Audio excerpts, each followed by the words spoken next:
नमस्कार दर्शकों, आप सभी का स्वागत है आपके अपने चैनल शक्ति शिव में। आज हम आपके लिए लेकर आए हैं बहुत सारी प्रेरणादायक कहानियां। इस वीडियो को अंत तक देखें। अगर वीडियो अच्छा लगे तो वीडियो को लाइक करें, शेयर करें और चैनल को सब्सक्राइब करना ना भूलें। आइए वीडियो को शुरू करते हैं। पहली कहानी, कर्म ही यज्ञ है। भगवान कृष्ण अर्जुन को कर्म और यज्ञ के बारे में बतलाते हुए कह रहे थे कि हे पार्थ, कर्म ऐसे करो जैसे यज्ञ किया जाता है, क्योंकि कर्म ही यज्ञ है और इसका स्रोत स्वयं अविनाशी ब्रह्मा है। इसलिए हे धनंजय, कर्म का मार्ग सीधा ब्रह्मा तक जाता है और इसलिए जो व्यक्ति सृष्टि चक्र चलाने में योगदान नहीं करता, उसका जीवन मूल्यहीन हो जाता है। तुम इन मूल्यहीनता की तरफ मत जाओ पार्थ। जो व्यक्ति केवल अपनी ही समस्याओं के विषय में सोचता है, वह तो पापी है। इसलिए तुम इस मोह जाल से निकलकर अपने कर्तव्यों को समझो पार्थ और उनका पालन करो। हे पार्थ, कर्म फल की इच्छा ही मार्ग में बाधा है। कर्म फल की इच्छा ही तो व्यक्ति के गले में बंधा हुआ वह पत्थर है जो उसे स्वयं की तहों से ऊपर उठने ही नहीं देता। यही जो व्यक्ति को समाज से अलग कर देता है और इसे व्यक्तिगत लाभ और व्यक्तिगत हानि की दलदल में धकेल देता है।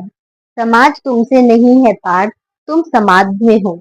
इसलिए लोक संग्रह और लोक कल्याण को ही अपना परम कर्तव्य मानो, क्योंकि जो समाज के लिए कल्याणकारी होगा वही तुम्हारे लिए भी कल्याणकारी होगा। राधे राधे, जय जय श्री राधे। भगवान के नाम अनंत है।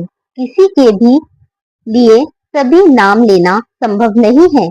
भगवान के किसी भी एक नाम का श्रद्धा पूर्वक उच्चारण करने मात्र से सब पापों की निवृत्ति हो जाती है, परंतु पूर्ण विश्वास न होने और नामोच्चारण के बाद भी पाप करने के कारण ही उसका अनुभव नहीं होता। कर्म मुक्त, कर्मों के बंधन से मुक्त होने के लिए हमें भक्तों का संग करना चाहिए। जिस प्रकार बीमार व्यक्ति का संग करने पर हम बीमार पड़ सकते हैं, उसी प्रकार श्री कृष्ण या उनके शुद्ध भक्तों का संग हमें आध्यात्मिक रूप से ऊपर उठा सकता है। कृष्ण भावना का विकास हमें स्मरण दिलाता है कि हमारे बुरे एवं अच्छे कर्मों के अनुसार दुख एवं सुख दोनों बिना बुलाए आते हैं, किंतु भगवान की शुद्ध भक्ति सब कुछ पीछे छोड़ देती है। श्री कृष्ण भक्त वत्सल के नाम से जाने जाते हैं, या जो अपने भक्तों के प्रति बहुत कृपालु हैं। हमें उनके पास लौटने की उतनी चिंता नहीं है जितनी उन्हें हमें अपने पास बुलाने की है। वे चाहते हैं कि हम उनके शाश्वत धाम में उनके साथ आनंद लेने के लिए इस दुख में भौतिक जगत से शीघ्र छुटकारा पा लें। श्री कृष्ण कहते हैं, व्यक्ति जिस भाव से मेरी शरण स्वीकार करता है, उसके साथ में वैसे ही आदान प्रदान करता हूँ। भगवान श्री कृष्ण की भक्ति।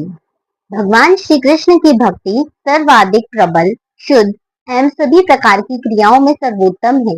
यह आत्मा की अंतर्निहित गतिविधि है।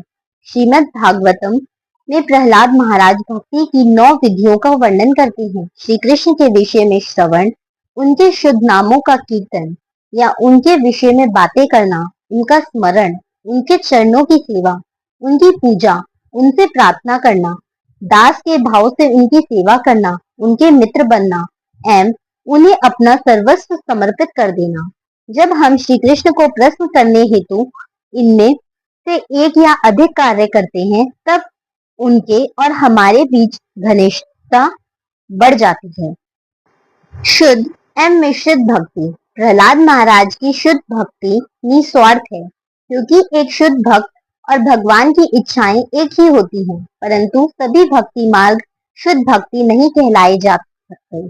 ईर्ष्या, घमंड, अहिंसा पूर्ण एवं क्रोध से की गई ईश्वर की सेवा तमोगुणी सेवा के अंतर्गत आती है, क्योंकि उन लोगों और भगवान की इच्छाएं अलग अलग होती हैं।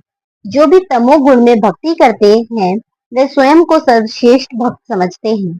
ऐसे लोग जो भगवान को अपनी मांगे पूरी करने का माध्यम मानते हुए उनकी भक्ति करते हैं, अथवा जो यश, ऐश्वर्य और भौतिक भोग की कामना से भक्ति करते हैं, उनकी भक्ति रजोगुण से प्रभावित भक्ति मानी जाती है। और सतोगुण में भक्ति करने वाले भक्त कर्म बंधन से मुक्त होने के लिए भक्ति करते हैं। अहंकार आदि दुर्गुण हैं। साधक, इन सबका नाश कैसे हो भगवान? इनके नाश के लिए निष्काम भाव से भजन, ध्यान, सेवा और सत्संग आदि करना ही सबसे बढ़कर उपाय है। गृहस्थ की भक्ति। नारद जी बात बात पर नारायण नारायण कहा करते और इस प्रकार दिन में कई बार भगवान का नाम लेते थे। एक दिन उनके मन में यह विचार आया कि वह बहुत बार भगवान का नाम लेते हैं, अतः वही भगवान के सबसे बड़े भक्त हैं। यह सोचकर नारद जी विष्णु भगवान के पास पहुंचे और पूछा, भगवान, आपका सबसे बड़ा भक्त कौन है? विष्णु भगवान ने बताया, अमुक गांव का अमुक किसान मेरा सबसे बड़ा भक्त है। नारद जी को बहुत धक्का लगा। उन्होंने भगवान जी के कथन की पुष्टि के लिए अपने को संभालते हुए भक्त किसान का नाम व पता नोट किया तथा उस किसान के गांव चल दिए। वहां जाकर देखा कि किसान ने सुबह 4 बजे उठकर 2 बार नारायण नारायण कहा। फिर नांद में भूसा, खली और वे पानी डालकर बैलों को लगा दिया। दैनिक क्रिया के बाद सुबह का जलपान कर सूर्योदय के साथ ही हल बैल लेकर खेतों में जा पहुंचा। पूर्वा 10 बजे पत्नी द्वारा लाया कलेवा खाकर पुनः खेत में काम करने लगा। दोपहर में घर जाकर खाना खाया, सुरती खाया, बैलों को नाद पर लगाया। अपराह में खेतों में जाकर काम किया। ठीक सूर्यास्त के पहले घर लौटा। हाथ मुंह धोकर खाना खाया, 2 बार नारायण नारायण कहकर सो गया। नारद जी को बड़ा आश्चर्य हुआ कि किसान द्वारा पूरे दिन में केवल 4 बार नारायण नारायण कहा गया, जबकि वे स्वयं दिन भर नारायण नारायण कहते हैं, किंतु उन्हें भगवान विष्णु अपना सबसे बड़ा भक्त नहीं मानते हैं। नारद जी ने अपने आशंका व व्यथा भगवान विष्णु को बताई। तब विष्णु भगवान ने नारद को एक पूरा जल भरा कटोरा दिया और कहा, इसको लेकर आप सूर्यास्त तक भ्रमण कीजिए, लेकिन ध्यान रहे इसमें से एक बूंद पानी भी ना गिरे। यदि ऐसा होता है तो मेरा सुदर्शन चक्र आपके पीछे रहेगा। एक बूंद भी पानी गिरा तो वह आपकी गर्दन काट लेगा। नारद जी ने जल भरा कटोरा लिया और सुबह से शाम तक भ्रमण किया। सुदर्शन चक्र ने पीछा किया। सूर्यास्त हुआ तो उन्होंने राहत की सांस ली। कटोरे से एक बूंद पानी नहीं गिरा। उन्होंने राहत की सांस ली। नारद जी विष्णु भगवान के पास पहुंचे। विष्णु जी ने कहा, भ्रमण कैसा रहा? नारद जी ने उत्तर दिया, आपके सुदर्शन चक्र व भरे पानी के कारण भ्रमण में तनाव बना रहा। विष्णु जी ने पूछा, भ्रमण में कितनी बार मेरा नाम लिया? भगवान, एक तो जल भरा कटोरा लेकर चलना और उस पर आपके सुदर्शन चक्र का पीछे पीछे चलना, उसमें पूरा ध्यान इन बातों पर था। आपका नाम कहाँ से लेता? नारद जी ने उत्तर दिया।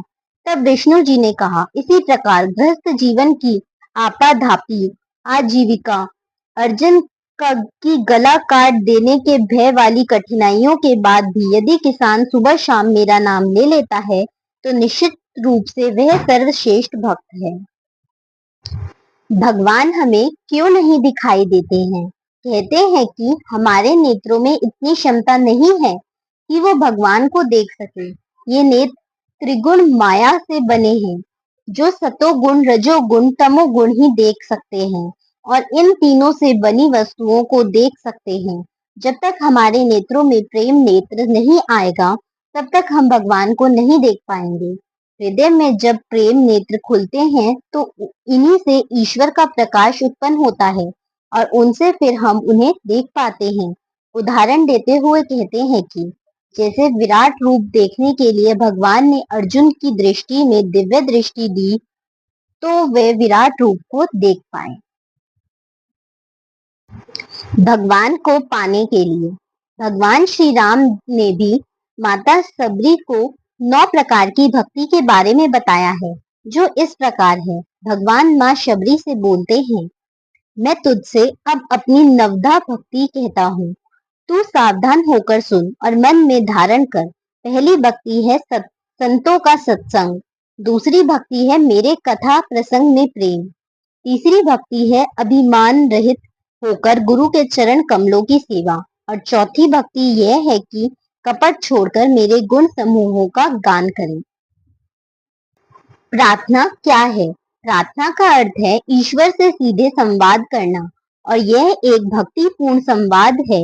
प्रार्थना के माध्यम से हम ईश्वर को धन्यवाद देते हैं, उनकी प्रशंसा करते हैं और उनके प्रति हम अपनी कृतज्ञता को व्यक्त करते हैं, अपनी गलतियों को स्वीकार करते हैं। ईश्वर के समक्ष खड़े होकर हम ईश्वर से बहुत कुछ मांगते हैं क्योंकि ईश्वर दाता है, दीन बंधु है, पतित पावन है और हमें सब कुछ देने वाले वही हैं। प्रार्थना के द्वारा हम अपनी आत्मा को जिंदा रखते हैं। प्रार्थना के द्वारा हम विधाता से सीधे संबंध स्थापित करते हैं और वह संबंध भक्त और दास का होता है। प्रार्थना हमें विनय सिखाती है। प्रार्थना धैर्य, शांति और समृद्धि का मार्ग है। प्रार्थना केवल ईश्वर के सामने ही नहीं बल्कि हम अपने अग्रज श्रेष्ठ के सामने भी करके अपनी शिष्टता, संस्कार, आचरण और सभ्यता का अभ्यास कराते हैं। संसार का सबसे कठिन कार्य जीवित रहते ईश्वर की अनुभूति हो जाना। अब कछु नाथ न चाहिए मूरे। ईश्वर की अनुभूति होने के बाद पाने को कुछ भी शेष नहीं रह जाता, न सुख न दुख, मान अपमान। जिसको ईश्वर की अनुभूति हो गई उसको तो सब मिल गया। ईश्वर की अनुभूति होने के बाद कोई विकार रह ही नहीं जाते और जो ईश्वर की शरण में हो गया उसको फिर किस बात की कमी, उसको फिर कैसी चिंता। अच्छा बुरा सब ईश्वर की कृपा। ईश्वर का सानिध्य मिलने के बाद कुछ बुरा हो ही नहीं सकता, सब अच्छा ही अच्छा होता है। भगवान के प्रति पूर्ण रूप से शरणागति हो जाने पर और भगवान पर दृढ़ विश्वास हो जाने के बाद जीवन में जो कुछ भी हो उसको ईश्वर की कृपा मानना चाहिए, क्योंकि जब आपने खुद को ईश्वर को पूर्ण समर्पित कर दिया है तो फिर बुरा शब्द खत्म। फिर तो ईश्वर जो करेगा वो अच्छा ही करेगा और यही महान सच्ची भक्ति की पहचान है। अर्जुन ने एक रात को स्वप्न में देखा कि एक गाय अपने नवजात बछड़े को प्रेम से चाट रही है। चाटते चाटते वह गाय उस बछड़े की कोमल खाल को छील देती है। उसके शरीर से रक्त निकलने लगता है और वह बेहोश होकर नीचे गिर जाता है। अर्जुन प्रातः यह स्वप्न भगवान श्री कृष्ण को बताते हैं। भगवान कहते हैं कि यह स्वप्न कलयुग का लक्षण है। कलयुग में माता पिता अपनी संतान को इतना प्रेम करेंगे, उन्हें सुविधाओं का इतना व्यसनी बना देंगे कि वे उनमें डूबकर अपनी ही हानि कर बैठेंगे। सुविधा भोगी और कुमार्गामी बनकर विभिन्न अज्ञानताओं में फंसकर अपने होश गवा देंगी। आजकल हो भी यही रहा है। माता पिता बच्चों को मोबाइल, बाइक, कार, कपड़े, फैशन की सामग्री और पैसे उपलब्ध करा देते हैं। बच्चों का चिंतन इतना विषाक्त हो जाता है कि वो माता पिता से झूठ बोलना, छिपाना, चोरी करना, अपमान करना सीख जाते हैं। मैं आशा करती हूँ आपको ये वीडियो पसंद आया होगा। अगर वीडियो पसंद आया हो तो वीडियो को लाइक करें, शेयर करें और चैनल को सब्सक्राइब करना ना भूलें। जय श्री कृष्ण, जय श्री राधे। राधे राधे, जय जय श्री राधे।